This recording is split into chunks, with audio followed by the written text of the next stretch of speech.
I've heard someone that has made 40 million naira in a year from YouTube alone, and they pay you in dollars. As naira keeps devaluing, your money is increasing. I'm not asking you to be that girl that whenever people just see your call, they just know you're calling to beg. Hello guys, welcome back to my YouTube channel. My name is Judith and I am excited to have you. So in today's video, I want to talk about how to level up financially in your 20s. So this is a continuation of the 20s series that I started, and I have been really inconsistent, but I promise to do better. So in my previous level up video, I divided the level up journey into 5 different groups: physically, financially, emotionally, spiritually, and emotionally. And in today's video, I'm going to be talking about the financial part, because a lot of people, including me in the past, have just limited my level up journey because I just felt like I didn't have money. Where will I start from? Where am I going to? But I'm here to tell you that you can start where you are. In today's video, I am going to give you 5 practical steps that I, as a person, have used in my own life, and it has helped me. It's not like I'm rich or I have some money stuck up somewhere, but it has helped me on my journey. Note guys, it's a journey. It doesn't happen one day. It takes years and years of improving and changing and learning. Disclaimer: I am a Nigerian girl living in Nigeria. I am in my 20s. I am still a student, right? So I can tell you that telling me that you don't have money, I completely understand, because I am also in that shoes. I don't have money. I don't have a source of income. But one tip that has helped me has been: do not be afraid to ask for help. I have always been that girl that has always been scared to ask for help. I've always just been the helper. It's always me helping people. I just don't know how to receive. And guys, a feminine woman must learn how to receive from anybody, whether it's a romantic relationship or otherwise. You must learn how to receive and appreciate. So I've just been that girl who was scared. What would this person think about me? But gradually I had to talk myself out of it. Like, if I need help, I need help, right? And if I know you can help me, why don't I ask you? After I've gone through a lot and I come out and I'm telling people, and they're like, oh my god, you needed help? Why didn't you just tell me? I would have helped you. And I'm like, oh really? You would have helped me? So why am I not asking for help? Before I ask you for help, I must be sure that I need help, right? And I must be sure that you can afford to give me that kind of help that I'm looking for. Now, it may not be financial, but since we're talking of financial level up here, so I'm talking of financial today. Before I ask for help, I talk to myself and I tell myself, what is the worst that can happen? They can either say, okay, send me your account details, or sorry, I don't have this money. Either ways, I'm not entitled to your money, right? But I will ask you. If you can help me and you would help me, I would really appreciate it. Now, I'm not asking you to become a beggar. I'm not asking you to be that girl that whenever people just see your call, they just know you're calling to beg. Please don't be that girl. For people to be able to want to help you when you need, you have to be able to create human connections. You have to be able to be friends with people, because if you're in Nigeria, you can tell that the economy is bad enough. Everybody is suffering. I would not just randomly take my money and give you if, you know, I don't know. That's just what I feel. So you just have to be able to make and sustain connections, friendships. You should learn to give people help so that you can receive help. Number 2 is thrifting, aka adashi, aka contribution, aka ajo, whichever one you understand. So I joined a group where I do like monthly contributions. For example, we're a group of 10 people, and per month you contribute like 20k, everybody. Then this month one person packs the whole 200,000 naira, and then the next month another person packs the whole 200,000 naira, until everybody finally gets their 200,000 naira. Now, this has really helped me in the sense that I know people talk about saving a lot, yeah, but if you look at it, my problems are more than my income, guys. I'm trying to be realistic here. but I don't have a source of income. And the money that comes into my hand, if I put it in an account, in fact, I have an account that I don't have an ATM, so that I can be saving.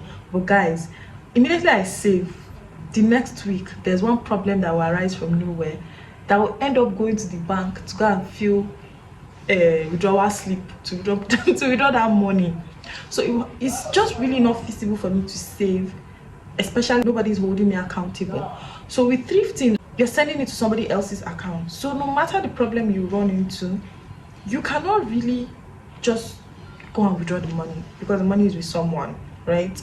So that has really helped me with accountability. At the end of the month, I know that I must drop that 20,000 naira. I'm not doing 20,000 at the moment, I just used 20,000 as an example. I remember when I started doing this ajo years ago, I started from like 5k per month. Yeah, 5k per month, and I was able to take like 50k, and then I graduated to 10k per month, like that, and it is what it is. I know you may be wondering, where will I get 5k, where will I get 10k, where will I get 20k per month, because I'm not working. Guys, you would be surprised. You would be really surprised. Ever since I started this ajo, you know, all those 200 naira, 100 naira, 500 naira that you just think is no money, when there's somebody, when you know that you're supposed to drop money at the end of the month, you will see yourself saving those 100 nairas, you will see yourself saving those 500 nairas, those 1,000 naira that you'll be like, let me just go and eat this, it's just 1k I have, if I broke, now my business, right?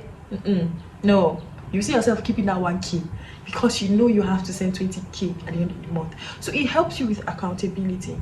And another thing is, if you have 2,000 naira, what can you really do with 2,000 naira now in the economy, as against when you gather it and you're collecting 200,000 naira? You know, you are going to be smarter about it. Some people use that opportunity, use the money to save. Some people use it, invest in their looks. Some people use it, you know, you can invest in a lot of things when you gather the bulk money. So ajo is my go-to, period. So my third point is to invest. I know guys, it's easier said than done, but just listen to me. There are things you can invest that do not even involve money. There are different forms of investment, right? You can invest your time, you can invest your money. So since we are probably broke and don't have a job, that's me. I will be starting with investing your time. For example, you can invest your time in learning courses online. There are a lot of free courses that you can learn online, like a lot. Google, on, is it Coursera? There are so many websites you can learn a lot of things from. You can learn your etiquette. You can begin to learn on YouTube how to match colors, how to look feminine. You can watch those videos. You can watch videos that have to do with improving your mindset. You can watch self-help videos. You can listen to audiobooks. Now, this is you probably spending data. But how much is the data compared to if you're going to pay for those classes that you're having online for free? So you're just going to do a lot of self-development, learn how to use your cutlery, learn how to DIYs. Oh my god, DIYs are your friend. Guys, there was a point in my life I used to do everything for myself. I used to do my hair, I used to do my makeup, I used to do my nails, I used to do my pedicure. I was so handy until I started getting spoiled and I started needing help. But the point is, if I don't have money today, I know how to do these things for myself, and I will still look put together. I will not look broke, I will not look shattered. Just invest in yourself. You have time, you don't have money, invest your time while waiting for the money to come, right? So that when the money comes, you already have the mental investment. You already have it up there. You already know what to do, how to do it. You already know how to pair your clothes so that you don't look like a mad person. You've seen a lot of people, some people that would have money. Should I give an example? Let's say DJ Copy. You have the money, but you don't even know how to put your items together. So you can start learning all those things. So investing your money now, there are different ways you can invest your money. Now you can invest your money in yourself. You can take courses.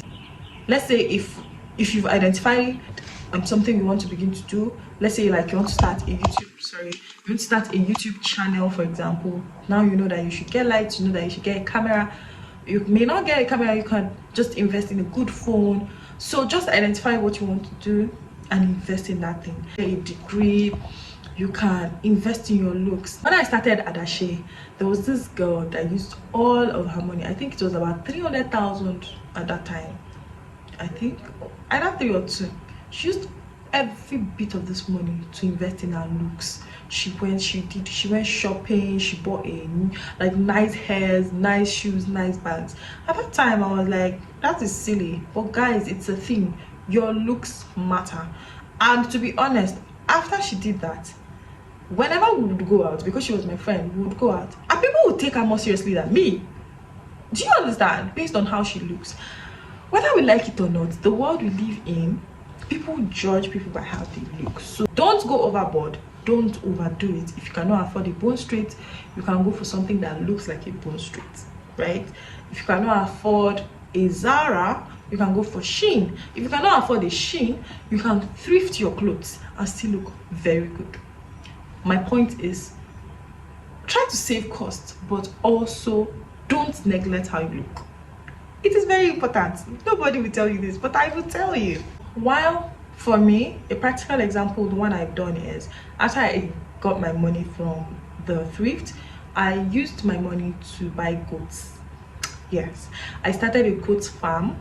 I bought about 10 goats, 2 males and 8 females. It was just really convenient for me to start a goat farm there, because goats are really not stressful. They would feed themselves, they would just provide water and shelter for them, and they are good. And before you know it, 1 goat in a year is giving birth to 4 children for you, 4 kids in a year. Like averagely 4 kids in a year. And those 4 kids, after 6 months, they will also begin to have their own children, and before you know it, your goats farm is exponentially multiplying. So that is what I have practically done.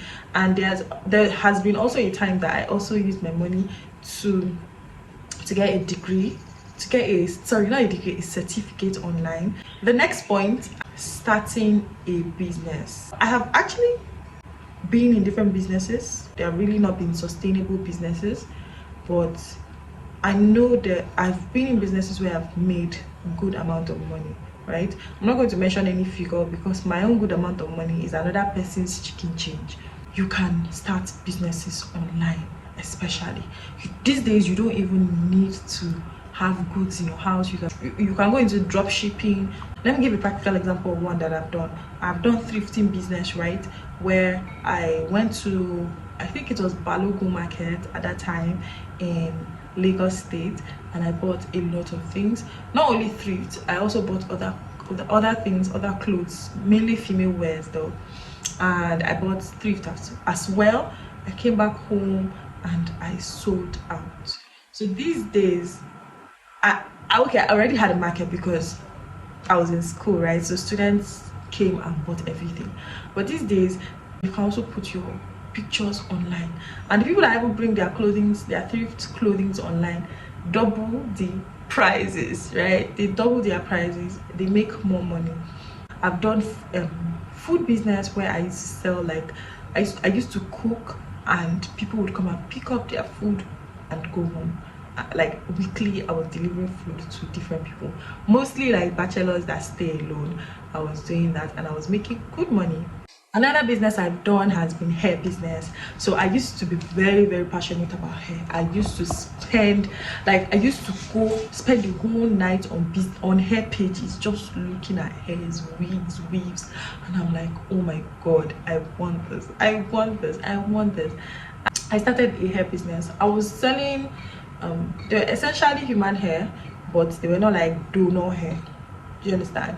And I was selling, and I can tell you that it made my love for hair grow.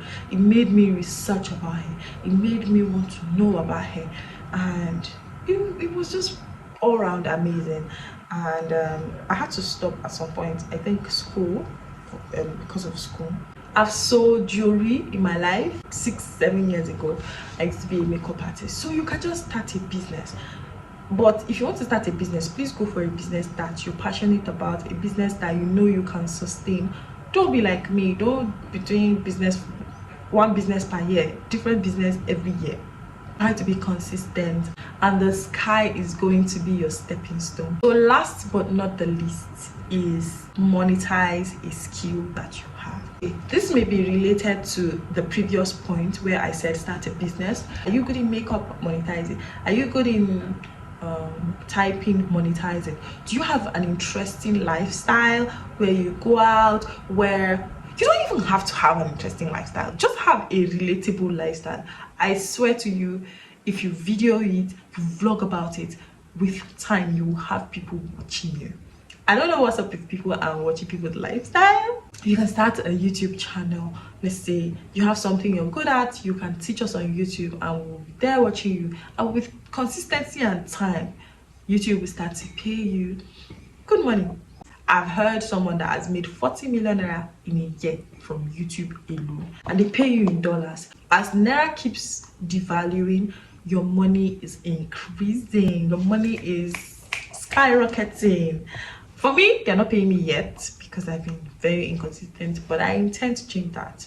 There's this thing I'm also trying to learn. It's called transcribing, where you get paid for typing. So they give you an audio and then you convert it into written form, and they pay $5 to $20 per hour for beginners. So imagine you are being paid $10, since $10 is like the average. $10 per hour, $10 in Nigerian money, in Nigerian this thing is about 6K right now. So you're earning 6,000 naira per day. If you're able to go 2 hours a day, you can earn up to 12K per day. In 10 days, that is 120,000 naira in 10 days. In 30 days, that is 360,000 naira. How many workers, how many people that do 9 to 5 earn 360,000 naira in a month? There are very, very few. Another thing you can do is to TikTok. Yes, I know people underlook content creation. You can start creating content. You can begin to educate people in whatever field you are knowledgeable about. Make short videos. Help, some people just dance on TikTok and they make good money for it, right? There's just so many skills this day you can do from even the comfort of your home. There is money lying fallow around. Some people get paid 500,000 naira per post on their Instagram, right? That is money. I've come to the end of this video. Please, I am close to 1,000 subscribers. If you are yet to subscribe to my channel, kindly do so. Subscribe to this channel. We are not fighting, right? But 80% of my viewers are unsubscribed to this channel. Kindly like this video, share, and subscribe again to this channel, and see you in another video. Bye.